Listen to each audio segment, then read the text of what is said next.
প্রতি ঈদে দেশে নতুন সিনেমা মুক্তির জোয়ার দেখা গেলেও বছরের অন্য সময়ে থাকে ভাটা। বাধ্য হয়ে পুরনো সিনেমা দিয়েই হল চালু রাখতে হয় হল মালিকদের। তবে এ মাসে দেখা গেল ভিন্ন চিত্র।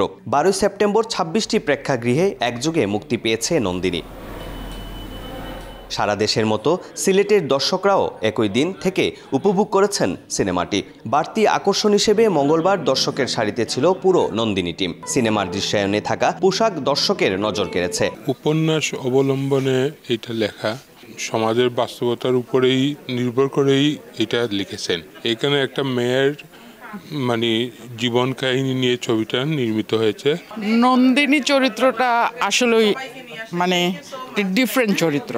আসলে আমাদের মহিলাদের বিশেষ করে জীবনটাই এত স্ট্রাগলের মধ্যে থাকে। খুবই ভালো লেগেছে, আমরা উপভোগ করছি সব ফ্রেন্ডদেরকে নিয়ে। এটা মনকে অনেক নাড়া দিয়েছে। ছবিটা লাস্টে চোখে জল আসছে, যে একটা মেয়ের জীবনে এত কষ্ট, খুব ভালো লাগছে। মুভিটা বাস্তব। স্বামীর যে পার্টটা ছিল তার, সেই পার্টটা আমি বলবো এটাও আনকমন না, যে ছেলেরা তার স্ত্রীর সাথে এমন করে না টাকা পয়সার জন্য। এটা কঠিন বাস্তবের একটা, আমি বলবো ছোট একটা অংশ, যেটা আমরা মাঝে rarely but we face it too. তো I am sympathised, I am touched and খুব ভালো লেগেছে। কস্টিউম ভালো লেগেছে, নায়িকাকে খুব ভালো লেগেছে। মুভি আমার অনেক দিন দেখা হয় না, অনেক দিন পর আমি সিনেমা হলে এসে একটা মুভি দেখলাম। মুভিটা আমার কাছে অনেক ডিফারেন্ট মনে হয়েছে। ওভারঅল সবাই যেরকম সাধারণভাবে থাকে, মেয়েরা যে dress up and get up, এগুলা আই লাভ ইট। ফার্স্টে হয় না স্ক্রিপ্ট রিডিং যখন চলে, আমরা স্ক্রিপ্ট রিডিংটা ভাইয়া এত সুন্দর করে আমাদেরকে যখন বলছে, আমি প্রত্যেকটা ক্যারেক্টার আমার কাছে মনে হয়েছে আমি ভিজুয়াল করছি, আমি দেখতে পারছি ওনার কথাতে। তো ভাইয়া এত সুন্দর করে যখন বলছে, আমি প্রত্যেকটা ক্যারেক্টারকে ওই সময় ইমেজ করার পরে আমি যেটা ভাবছি, আমি সেটা ভাইয়াকে তখন ভাইয়ের সাথে শেয়ার করছি। তো শেয়ার করার পরে যেটা হয়েছে যে থ্যাংক গড যে আমার ভাবনা ভাইয়ার ভাবনা মিলে যাওয়াতে আমাদের খুব সুন্দর একটা সিঙ্ক হয়েছে।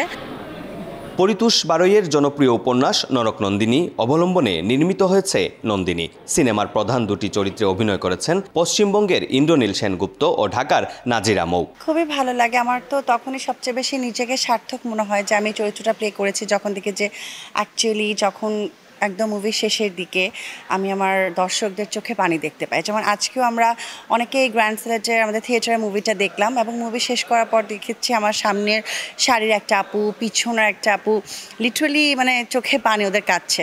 তো তখনই মনে হচ্ছে এটাই তো সার্থকতা, হয়তো আমি দর্শকদেরকে কানেক্ট করতে পেরেছি আমার অভিনয় দিয়ে। দর্শকদের সাথে যখন ছবি দেখা হয় তখন সবচেয়ে বড় অ্যাডভান্টেজটা হচ্ছে গিয়ে সাথে সাথে তাদের রিয়াকশানটা পাওয়া যায়। আমার ডানে বড় দর্শক আছেন, বামে আছেন, সামনে পেছনে, তারা হয় হাসছেন, নয় কাঁদছেন, বা কেউ হয়তো বা অন্যমনস্ক হয়ে ফেসবুক ঘাটছেন। তাহলে বোঝা যায় যে আসলে দর্শক আমাদের ছবিটা কি দর্শককে টানতে পারছে কিনা। তো আমি যত দেখেছি প্রতিটা দর্শক খুব ভালো মতো এঙ্গেজ হয়েছিলেন, এবং সবার যে রিয়াকশান শেষ দৃশ্যের পরে অনেকেই চোখের পানি ফেলেছেন। তো দ্যাট প্রুভস যে আসলে itself is a very good story.